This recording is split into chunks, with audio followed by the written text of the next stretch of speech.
Hey everyone, Matron here, going to bring you one of my own diamond level games. My opponent will be Pariah, who is 396 wins, 342 losses, 1915 points in the Marine Phi division. I can pronounce that one. So here we go. This game will be played on Lost Temple. I'm spawning as the red Protoss in the eastern position, and Pariah spawning as the blue Terran, getting a little bit of late start with those SCVs in the western position. So again, Terran, I have a pretty solid opener I've been using recently, trying to get all my probes on the close mineral patches here, but you'll soon see that they have other plans. So I'm going to try my opening, going to be teching up just a little bit and hoping to catch Pariah off guard. We do have cross positions here, so after I scout this I'm going to feel a little bit better, as I do like being farther away from my opponent, getting into a little bit more of a macro game. And Pariah just asking whether I was toss or not, and I didn't really know whether that was going to affect his build order at the time. I'm giving him the tip of clicking on the upper right hand corner to figure out what race your opponent is, but then looking at where he built his barracks, I think he does use that information. Instead of walling off here, going to build a little bit closer to home, that first barracks. So I am scouting the southern position, and I want to make sure that I scout early. I scouted after that 9 pylon, because if he is in the south position and I'm in the east, that means we are close by ground. I'm going to have to perhaps abandon my build order here and get out a few more units at the start to defend against any sort of early push. So instead he will be in this cross position, which I'm going to be quite happy with, and my probe's going to be making its way in here trying to take down that SCV, but he's escaping into that barracks and now pulling off a number of SCVs, going to stop my probe and just going to rally it out for now. I did not know that those SCVs pulled off so early, or else I would have kept scouting with that probe, but instead I'm just going to chill at this tower.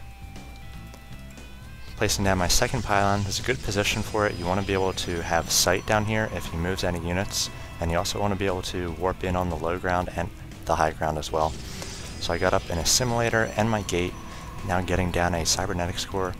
I do not get out an early zealot, especially with the cross positions here. Zealot not too great against Terran, because you can micro away from them quite easily with the Marines and Marauders. So my first unit will be a Stalker, I believe here, getting up a second assimilator. Again, I do want to tech up, so getting up an assimilator here. Do not often get up that second assimilator quite so early in the other matchups. So see the cybernetics core, my second assimilator, finishing there. Need to start that warp gate tech and gonna chrono it out. He's asking whether I scattered my cross position there first. I said no. I guess he's accusing me of lying.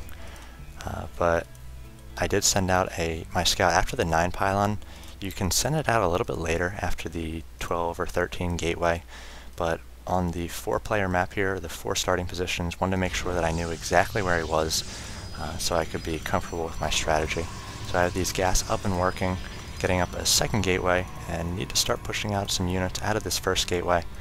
Getting a little bit high on my minerals. So we see both players here. If we check out the income tab, I am ahead on harvesters, 23 to 19. So about 5 harvesters ahead. He's getting down a factory. He also has a second gas going. And adding a second barracks as well. Has a tech lab on that barracks. And he has a number of Marines out here.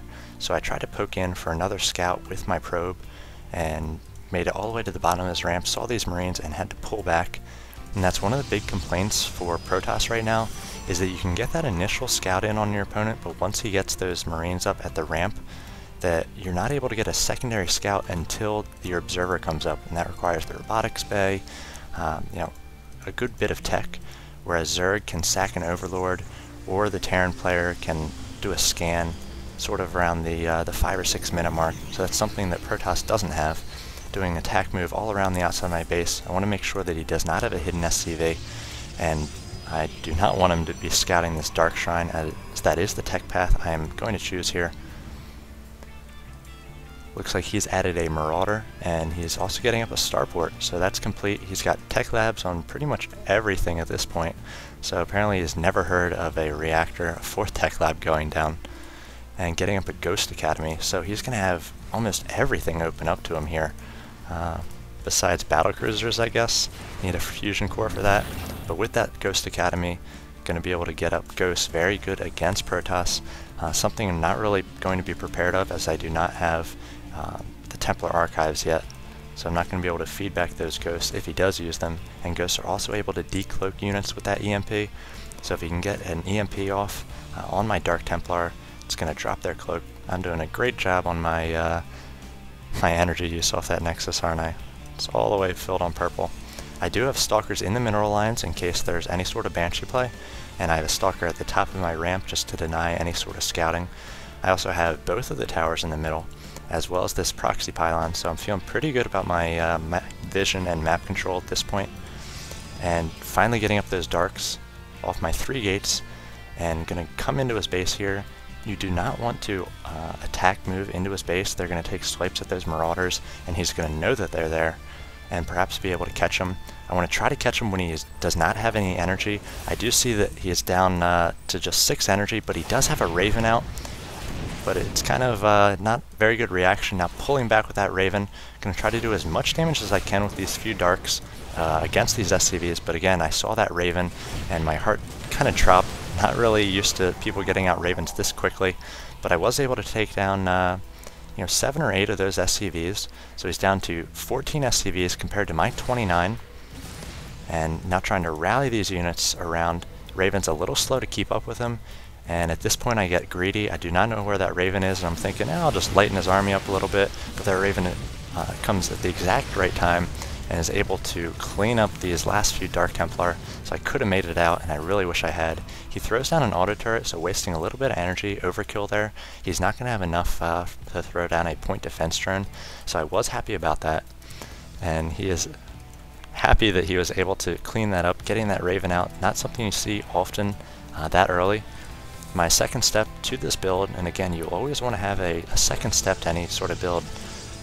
Don't want things to be an all-in, as I don't really like playing that way. I want to be able to get into a macro game. Again, doing a great job on my energy usage, whole 97, but I am throwing down a Nexus here, and I am pumping out the probes, so I have 30 probes compared to his 18,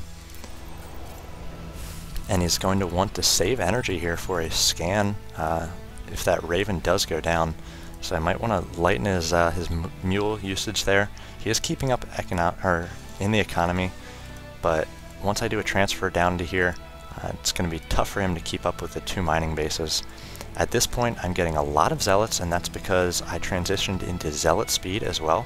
I saw he was mostly going for that ground army as he takes off my, takes down my scouting probe there. So he's mostly going for a ground army, so I want to have charge lots, and these 3 Hellions going to meet a, not quite a warm welcome as they come down trying to take this other tower here.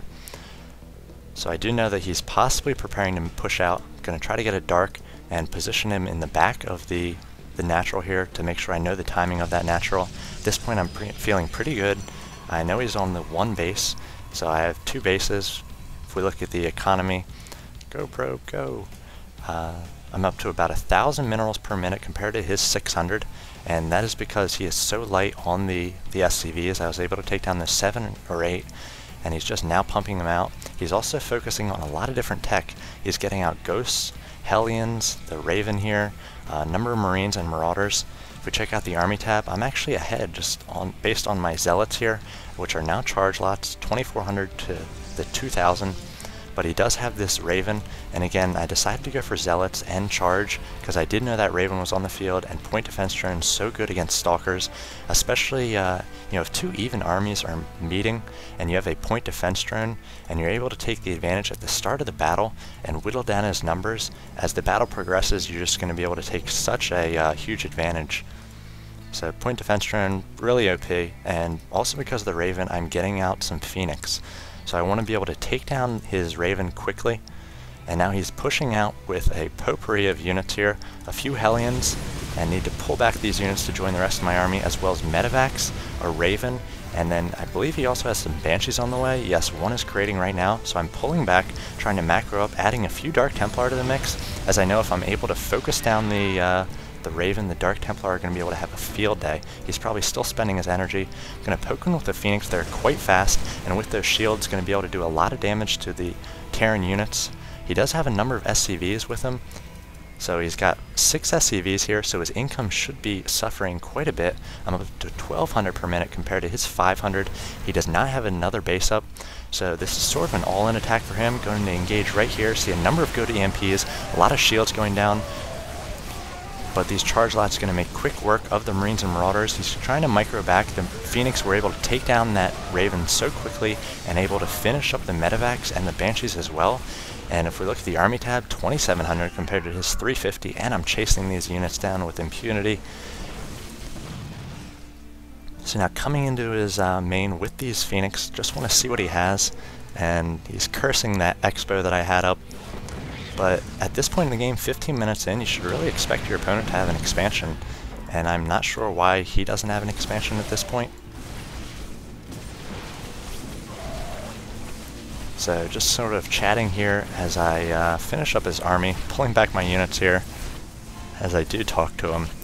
And again, after the Darks, you want to have a second step. You want to make sure you can transition into a later game. So perhaps he's used to shutting down that harass and then being able to steamroll his opponent. But 15 minutes in is a long time to be attacking off of one base for your first amount of pressure. So I was prepared for it.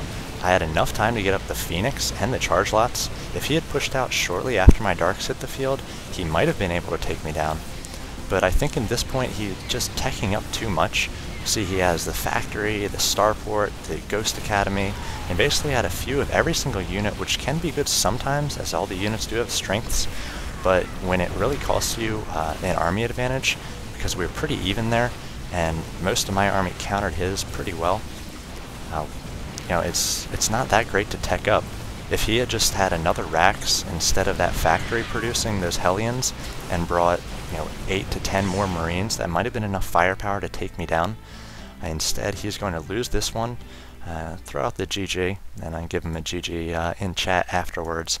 But I was pretty happy with my opener. I did not do too much damage considering that Raven came out with the Dark Templar, but I was able to take down a number of SCVs, put him a little bit behind, and it put him way behind considering the fact that I got up this expansion and he did not. So I had about twice as many workers towards the end of the game there, 46 harvesters compared to his 20-some, and was just able to out-macro him. I got up the Phoenix and had them out, 3 of them in time for him to attack with those Banshees and the Raven, and I'm sure he thought he was going to be able to throw down a point defense drone and just do a ton of damage with the Banshees, those Medivacs just healing up his units, because the Stalkers would have kept hitting that point defense drone. So those Phoenix, a good thing to add to your army in reaction to any sort of Vikings, Medivacs, or Ravens. They tend not to get used in the PvT matchup all that much because they're just so damn effective in PvZ that their effectiveness in PvT is just, it's not as apparent. But I think they can be strong units when added just a few of them to your army, as they do that bonus damage to light, so taking down Medivacs quite quickly, and I was just able to beat him in the open field there with my charge lots and then press in. So perhaps teching up a little too much and also not expanding. And I was able to do both of those and get a win. So hopefully you enjoyed this game, learned a few things. Thanks for watching, and see you next time.